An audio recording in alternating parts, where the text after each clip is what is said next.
Yes, I don't think there's any one Yeah. particular way. He didn't do that by the time I left, but I imagine he'll be sleeping on the car in the car back on the way back to Phoenix. Oh yeah, he's good. It was an Last time I saw him, he was opportunity to only 2 change months it, old, but so based on your discussion, I already think And well, he's named after his great grandfather on his next work session, his grandma's basically, we'll add his brother's son. to the work session, so we can go over the input that we've had so far. And Chili's. Yeah, probably. He said, I forgot who he was now. He said, let the mayor know he was looking good. I thought the whole point of making it narrow was to. Chili's. No, it wasn't Depends, Chili's. It was at the opening There's for what? the new sandwich shop. Nathan would describe as Scrivener's errors, which are minor things that wouldn't necessarily mean it would need to be. But let's say you made major amendments, or you wanted to propose major amendments to it, we'd have to go When we're moving those and that's what I anticipate. Well, yeah, I gave him my change. They have a little So, yeah, change box there. it's not a done deal. Yes, last year, the 3 stores, well, there's 2 stores, now it's 3. Actually, he's got like 4 in Tucson. I talked to him. He's got like 4 in It could Tucson. be He owns a we couple get in no Phoenix, and he's got comments the one and down here most of the now. council's satisfied with it, you could vote on it. And usually that Good is deal. when it And he's happens. training all his training all his folks in the house too. So that's a good thing. Yeah. You've had things like you remember the bike racks. Good evening, ladies and gentlemen. Welcome to the Sierra Vista City Council meeting for February 28th, 2019. Tonight we'll start with a roll call as usual. Ms. Adams. Mayor Rick Mueller. Present. Mayor Pro Tem Rachel Gray. Present. Councilmember William Benning. Present. Councilmember Gwen Calhoun. Present. Councilmember Sarah Pacheco. Present. Councilmember Carolyn Umphrey. Present. Councilmember Christine Wolf. Present. Mr. Mayor, you have a quorum. Thank you, Mrs. Adams. Tonight we'll start as usual with the invocation, tonight led by Chaplain Ray Bingham from the Canyon Vista Medical Center, followed immediately by the Pledge of Allegiance led by Councilwoman Calhoun. Would you please rise?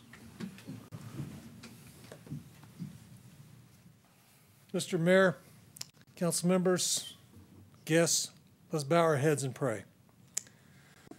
Gracious God and Father of us all, we thank you for the blessings that you have bestowed upon us each day. We thank you for your grace and mercy in our lives. We thank you for life itself, which proceeds from you. Lord, I ask you to minister tonight and always to our beloved Mayor Rick Mueller with health and strength that he might conduct and lead the business of this city. For Mayor Pro Tem Rachel Gray, for the council members, the city manager and assistant city manager, the fire chief and the police chief, the directors and other officers that are here tonight. Lord, we ask for guidance and wisdom that they might be able to do the business of the city of Sierra Vista. We ask for your blessing and your grace for the citizens of our community, and for your blessings and strength for our servicemen and women and partners at Fort Huachuca. Lord, we glorify you tonight for your blessings, for your grace, for all that you do for us. And I pray, Lord, that you would guide and direct this meeting tonight. For it's in your name we ask. Amen. Amen. Please join me in the Pledge of Allegiance. I pledge allegiance to the flag of the United States of America and to the republic for which it stands, one nation, under God, indivisible, with liberty and justice for all. Please be seated. Thank you, Chaplain Ray, and thank you, Mrs. Calhoun. We'll now move on to item number 1, acceptance of the agenda. Mr. Benning. Mr. Mayor, I move the agenda for the regular city council meeting of February 28th, 2019 be approved. It's been moved and seconded. Any additions or changes? Seeing none, I'll call for the question. All those in favor? Opposed? It's unanimous. Thank you very much. We now move to the city manager's report. Mr. Patuchik. Thank you, Mayor Mueller. Members of the council, your next regularly scheduled work session is on Tuesday, March 12th, 3 p.m., and that will be here in the council chambers. A number of projects tonight. First, the street maintenance, crack sealing, and patching project. The bid date is March 7th at 12 p.m., and that'll be at procurement. The Library Concessionaire Cafe will be open on March 14th at 12 p.m., also at procurement. And then our street maintenance asphalt repair services, those bids are due and will be opened on March 13th, also at procurement. And finally, the development impact fee consultant, that had gone out to bid and was opened on the 25th. The review came back and it was recommended that the firm of Tischler Bice, who has done your previous development fee studies, came in with a much lower bid, and that will start on March 8th. I have tonight. Thank you, Mayor Mueller. Thank you, Mr. Patuchik. Questions for Mr. Patuchik on his report? No, sir. Okay, seeing none. Thank you, Mr. Patuchik. We'll move on to the consent agenda items. Item number 2, Ms. Humphrey. Thank you, Mr. Mayor. I move that the consent agenda, consisting of the City Council regular meeting minutes of February 14, 2019, and Resolution 2019-018, appointment of Kathleen Calabrese and Larry E. McKim to the West End Commission, be approved. Second. It's been moved and seconded. I'll note that Mrs. Calabrese and Mr. I should say First Sergeant McKim are in the audience. Any questions or discussion on these two items? Seeing none, I'll call for the question. All those in favor? Opposed? It's unanimous. Thank you very much, and congratulations, and thanks for being here. We're looking forward to continue working with you. Next item is a public hearing item. Item number 3, Councilwoman Pacheco. Thank you, Mr. Mayor. I move that Resolution 2019-019 Development Code Amendments to Architectural Design Standards, Article 151.02 Definitions, Section 151.03.006 Development Review Committee, Article 151.20 Architectural and Design Review, Article 151.30 Appeals and Variances, and declaring a 30-day comment period be approved. Second. Do we have a second? Okay. It's been moved and seconded. May we have a staff report, Mr. Bregler? Yes, thank you, Mr. Mayor and members of council. The image and character of the built environment are important components to economic development. Creating an aesthetically pleasing development which includes diverse building forms and site improvements which complement the visual, physical, social, and functional components of the city encourages increased investment and provides a sense of community pride. Now, one approach to enhance the image and character of the city is to establish architectural and design standards that reflect the visual desires of the city. Now, the City Council adopted architectural design guidelines back in 2009. Now, since that time, adherence to the guidelines from new commercial development has been effective in enhancing the visual aesthetic of commercial buildings. However, there have been some recent concerns from the development community about the applicability and the impracticality of the guidelines. In addition, staff has recognized the difficulty in enforcing the guidelines without any objective criteria. So it's for these reasons that amendments to the architectural and design review language is necessary. Now, the Planning and Zoning Commission held 2 work sessions on the proposed amendments. The first work session was held on September 18th of 2018. The second work session was December 14th of 2018. The Commission provided a number of recommendations at the work sessions that have been integrated into the text amendments and will be discussed later in the presentation. Now, as stated previously, enforcement of the design guidelines is difficult with the currently written language in the guidelines document.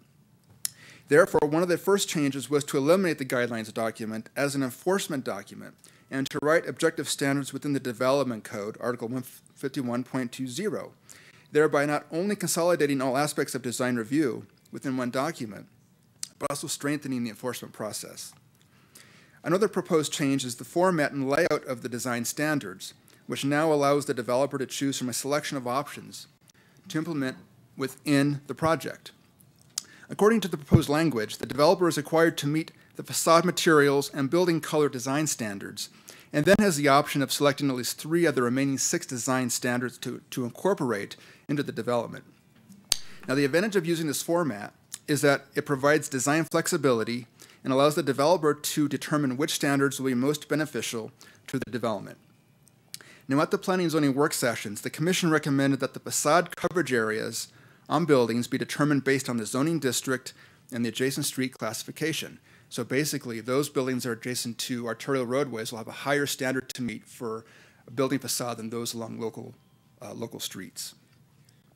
Now, relating to the building color, the proposed language states that all buildings will be required to use earth tones and muted colors, which do not exceed a reflectance value of 50%.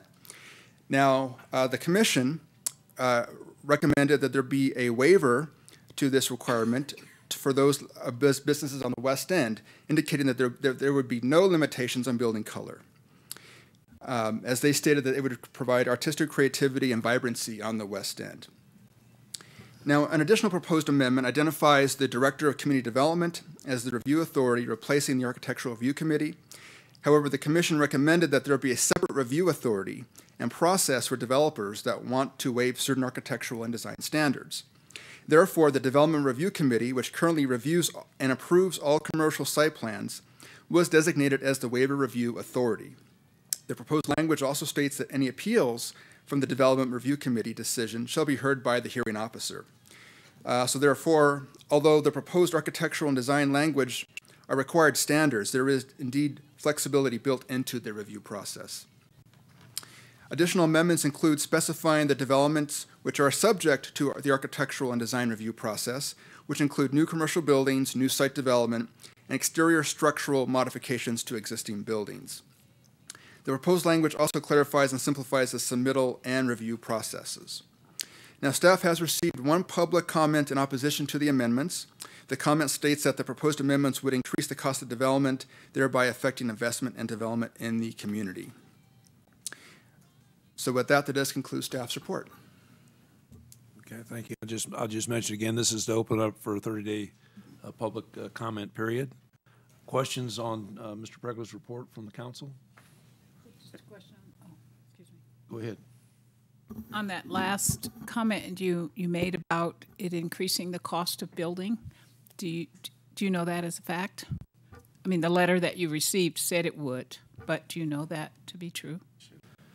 Mayor Mueller, Councilmember Calhoun, I don't know the exact numbers or figures in terms of the cost, increased cost value for construction of a new building facade. I will tell you that many of the current new buildings that are being proposed are already implementing some of these requirements into their buildings. So in terms of the fact that it's going to reduce investment in the community, I don't think is necessarily true. Thank you. Yes. Madam Mayor Pro Tem. Yes, so we had touched on it on Tuesday at the work session, but is at this point when we're putting it out for public comment, do we need to indicate taking out the exception for the West End? Would that be the time to do that now or in 30 days? Mayor Mueller, Councilmember Gray, you could certainly make a recommendation or an amendment to the language that's before you today, and then that amended language will be posted for the 30-day public comment period. Okay. Mayor Mueller, What's your option? as I indicated at the work session, I do intend to bring this up at the next West End Commission meeting and get their position on whether they're amenable to going with the color palette, and I'll illustrate the colors that are available in the scheme, or they want to develop their own palette, or they want to just leave it wide open and let the property owner or business owner decide. So I'll pose those 3 questions at the next West End Commission meeting. Mr. Patuchik, to your point. Mr. Mayor, members of the council, this item and the one following regarding parking probably will generate some more public comment, certainly from the commissions, the public, and perhaps the chamber and SACA and other groups that we might on this item or the other one, or for that matter, both. In which case, probably the best thing we can do as staff is continue to put these items on your work session agendas, update you as to the public comments that we receive, and give you chances to make amendments as you see fit throughout this process. So there's nothing hard and fast about the 30 days. That means you can vote on the final after 30 days, but it can be, the time frame. And we can also extend. we also can extend it for another period of 30 days. That's correct. I'm okay with waiting. Okay. Sir. Thank you, Mr. Mayor. Mr. Pregler, thank you for your presentation. Just a quick question, if you don't have it handy, that's fine. When, Tuesday, you showed us the colors. Earth tone colors, the color palettes. Do you have that slide handy, or for the people watching? It's the only reason I'm asking. Councilmember Benning, I don't have a copy of that, Okay. that slide handy at this That's fine, and I'll post it in that way they can see it. I just want to, a lot of people have commented since Tuesday that everything's going to be bland, and I want them to see that Sure. the color palette's really nice. It's not brown and brown, so, thank you. Sure. Anybody else? I'm just going to make a comment for staff here, and Chuck, you and Matt can figure out how to do this. Obviously, this is a change to the way we normally operate, but Jeff gave an excellent example of a very detailed briefing to the work session. And maybe if we're going to go out for a 30-day comment period or extend it another 30 days on an issue like this, we might need to have that complete blow by blow. I know it was almost painful, Jeff, to stand up there and talk for an hour at least, and answer questions.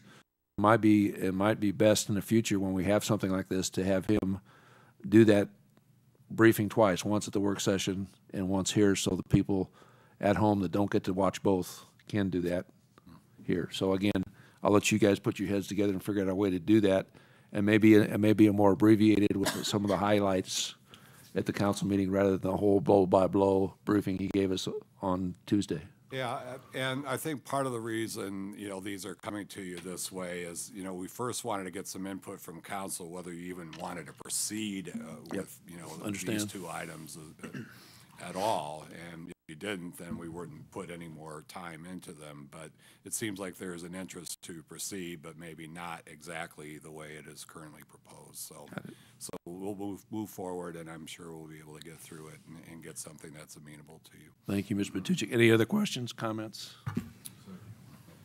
Yes, Mr. sir. Mayor, I just wanted to mention that the PowerPoint presentation is included with the agenda backup material for the public to download and review. Oh, it is online? It is. Okay, Yeah. so that's a good point.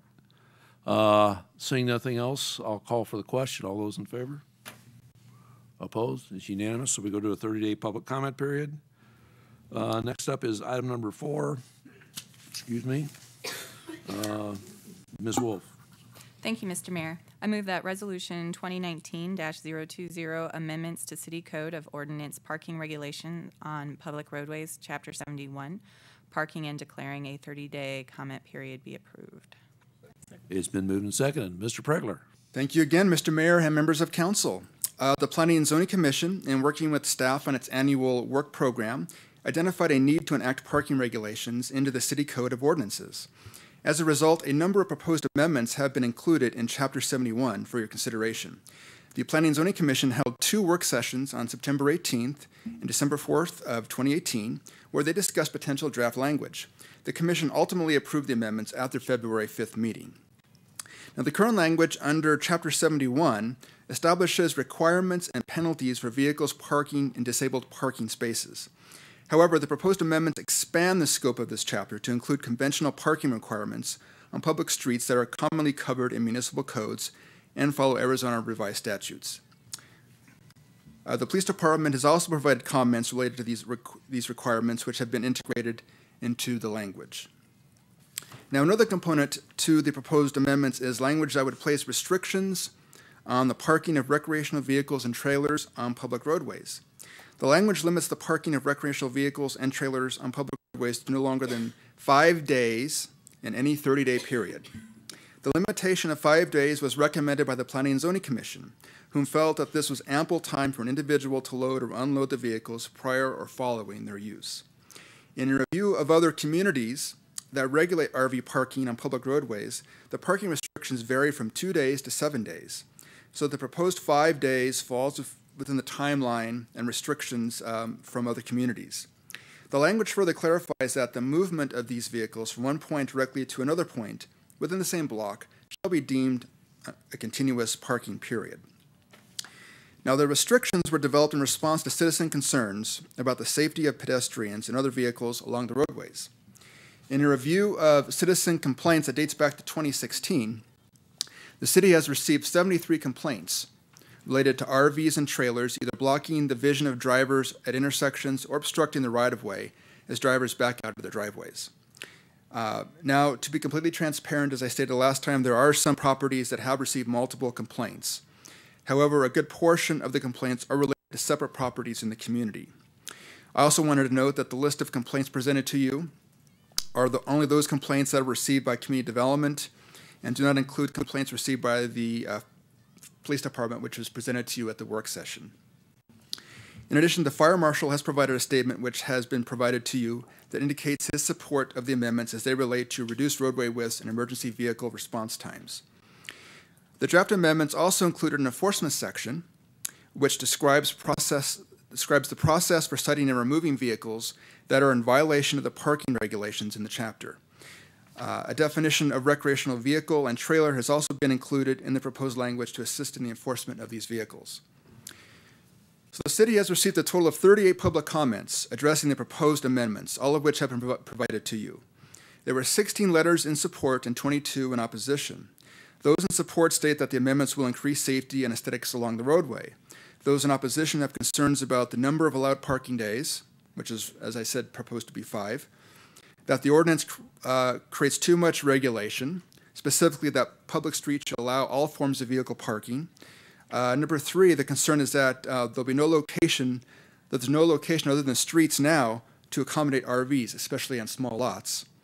And 4, that these amendments would affect the RV culture of the community.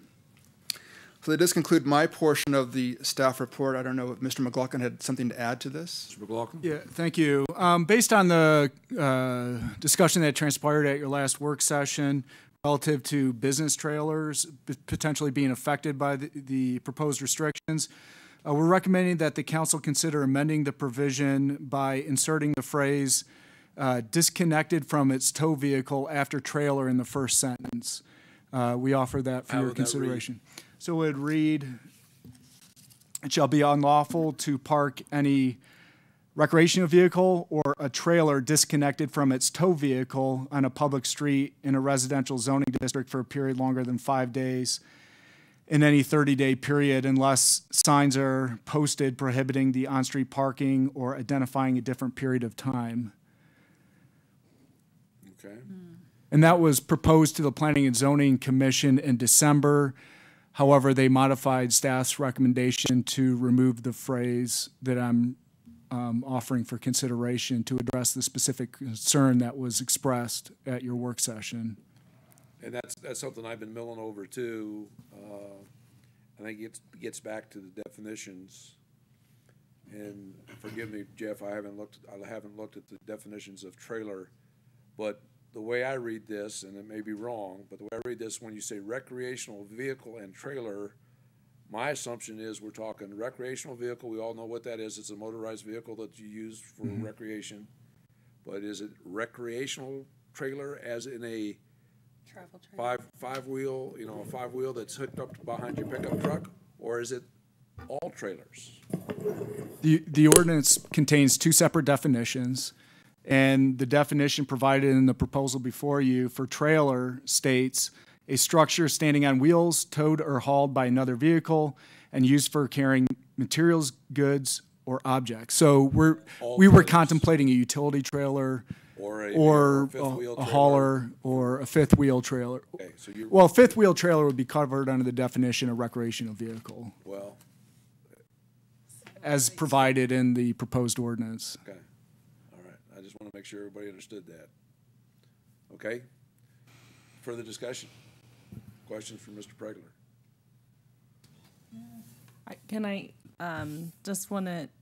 We kind of talked about the process here, that there'd be chances for us to bring this forward to another work session and discuss further amendments or. The way the process works is this tonight vote is for a 30-day open for public comment. Yes. Okay. After the end of the 30-day public comment period is closed, we will discuss it at a work session. and then we will discuss it. If the work session says we're ready to vote on it, we'll vote on that the next Thursday. If we don't feel we're ready to vote on it, we can extend and ask for additional public comment, additional research, et cetera, till we feel comfortable that it's the right policy and we're ready to take it to a vote. Okay. Okay? Yes, ma'am. Within this ordinance? Resolution. There's a section on people with disability placards. Mm-hmm. Was anything done with that section? Are there any changes to that section? There are no changes to that section. I had one question about that section, something I didn't understand, that a person who, as determined by a hospital administrator or authorized physician, meets any of the following conditions. I was curious about the hospital administrator being able to make that determination, and is that just something that's generally accepted in the public, that an administrator could make that kind of decision? Or I'm guessing the author mirrored state statute in writing that provision. And I will tell you, sometimes with hospice and a few of those folks that may not have a MD or physician, that people on a temporary basis are released from the hospital and may need, on a temporary basis again, additional parking assistance or other things. So I can understand why they would have that language there. that an administrator would And do the it? administrator probably could do that on an interim basis, I would think, or temporary basis, without having to pay Dr. Big Bucks to say, yes, you're disabled or you're handicapped or whatever the case may be. Okay. But I again, would it's- like that looked into Yeah, a little no, bit that- more. okay, that's a if good that's, point. We can if look- that's we can acceptable. look at that for a future item. Okay, thank you. Anybody else? Okay, then I'll call for the question. And again, this is to open up for a 30-day public comment period. All those in favor? Opposed? It's unanimous. Thank you very much. We now move on to new business. Item number 5, Mrs. Gray. Thank you, Mr. Mayor. I move that ordinance 2019-001, rescinding City Code Title III, Chapter 41, expense allowance, reimbursement, financial disclosure from the Sierra Vista Code of Ordinances be approved. Second. It's been moved and seconded. Mr. Felix, may we have your staff report, please? Mayor, members of council, in updating the current administrative policy on travel and training to incorporate the new financial software we have and we're getting up and running, it was discovered that there was an ordinance on the books that's been there for many decades and is completely outdated, that is very detailed in which into travel expenses and things like you cannot go more than 70 miles out of town without taking the airplane, which we no longer have. And tying to a work session that happened last calendar year in which council expressed an interest in removing old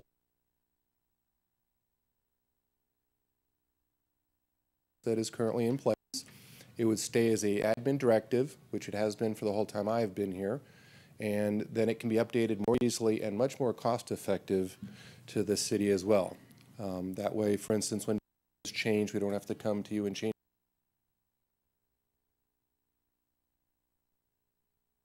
codification, all of that type of stuff. So it makes it much more efficient, quicker to change, and saves a lot of money. It's duplication. Yes. Okay. Before we go to questions for Mr. Felix, we have one member of the public that would like to address us on this item, Mr. DiCarlo. And you know the 5-minute rule, so I'm not going to bore everybody about it. So, 3 seconds, Mr. okay, Mayor, thank you. honestly. Ladies and gentlemen, Michael DiCarlo, Service to Resident. What we have here is an attempt by the government to eliminate a source document that comes from outside the city that will enable the public to actually audit the system for travel. And when we remove that source document and we allow the city to dictate what it can charge us per diem, us as citizens can never go back and say, hey, based upon this per diem rate publicized by the United States government that you're supposed to use, you fraudulently wrote off stuff to the citizens, okay? This burden of counting beans is government, okay? This burden of counting our beans before it is government is what this is about. this burden of keeping finances and tracking it to run a government is a burden that was placed upon the city in the 70s and 80s when smaller government was looked at, as in to keep it small, as in to get it to investigate itself instead of going out and try to acquire more property from the citizens through taxation. Thank you. Thank you, Mr. DeCarlo. Mr. Felix, just to clarify, we're not required to follow federal per diem by law, state law, are we? Or federal not. law? We are not. We However, have the we do. option of establishing our own if we decide to do that. That is correct. Okay, thank you. Can we ask questions about that? What? About the per diem. Sure. And any of this information, I want to be clarified that this is open and available to the public. This information on whatever is decided, however we report it, whatever reports we have to send, that's all public information. Mayor, Councilwoman Calhoun, yes, there's always any information, I shouldn't say any, but most information can be subpoenaed by going to the city clerk's office and requesting under the Freedom of Information Act. There are certain non-items not related to this, for instance, businesses, taxes they report that is not, but most any other document, travel report, expenditure, backup, is all open to Freedom of Information Act. Anyone can come in and request it. Okay. All right. Sir. You were cut off when you were answering about the per diem not following it. Just to be clear and let you be clear one more time, we follow it even though we don't have to. That is correct. It is the easiest item to follow. We follow it for the meals for the various cities that the council and the staff members go to. We follow it for the mileage rate that's allowable. It makes it the easiest thing for us to follow, and then we don't have to we don't have the staff to determine what is appropriate for you to go to DC on a trip. Opposed? It's unanimous. Thank you very much. We now move on to call the public. We have one member of the public that would like to speak with us this evening, Mr. Chiabo. And again, you've been up here before, so you know the routine. I'm getting old, so I'm getting forgetful. Mr. Mayor, members of the council, Cale Chiabo, I am a resident here in the city of Sierra Vista. I'm sure you've gotten a lot of comment, well, maybe not, about the work session on Tuesday. I wasn't here, but I did watch it. In some sections, I watched more than once. I'm here just to let you know my opposition to what was a proposed resolution to support Nogales' request of the federal government to remove the concertina wire. I noticed, like I said, I did watch the work session, and there was some comments about good neighbors in relation to parking on the street in RVs. Well, if we had good neighbors, there would not be a need for a fence. And like many people rightly observe, when they talk about putting up a 30-foot wall, you can't get over it. I mean, when I was in the Army, we had a leadership reaction course here on the fort. I don't know if it's still there, but I didn't see an obstacle that I couldn't get over. And I can get over that 30-foot fence. The concertina wire just keeps you from climbing over. They'd get stuck. The reason that, I don't know if it goes all the way to the ground. It was mentioned that it did, but if it does, I don't know if you've all seen the fence, and this is not the fence that's in Nogales. It's a picture of the fence that's down in Naco. Good luck. As you can see through it. You can actually reach through it. So that would be a reason that there would be concertina wire all the way down to the ground. I know around the port of entry in Nogales, it does not have this type of fence, but away from the port of entry, I've gone on Google, and you can check it yourself when you get down in there and look. It's the same fence. You can reach through it. So that would be my reason for leaving or allowing the federal government to do what they are tasked with doing, and that is to secure the international border. This city's jurisdiction ends at the city. If you'd like more information about security matters that's outside of the city, I would suggest, and I'm sure if you hadn't done it already, Sheriff Daniels speaks to anybody that asks him to, And I know And even some of the don't ask him. that is true.